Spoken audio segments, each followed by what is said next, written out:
Unsa man ang style ah. Awak Kirwin do. Kumot kasi yang Pero masakop nitong Kirwin. Kumot kay Kirwin eh. Kwarta di lagi mo dagan rin bro. sayop sa gobyerno, convicted pero nganong ni gidawat ang COC. Dak. Una lang ka ha, mga apply ka na ikaw og driver, mangitaan ka og kanang NBI clearance, police clearance, ug na kay record di kadawaton. Nagay kay tato di mga kadawaton. Pero politiko.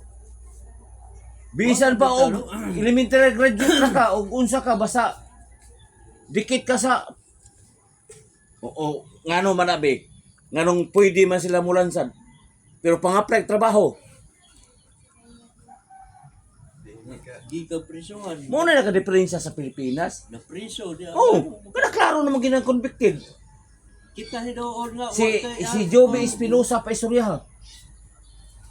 Katong interview sa Quadcom ni Richard Gomez og nag-operate pa baskurin. Hantod kuno ka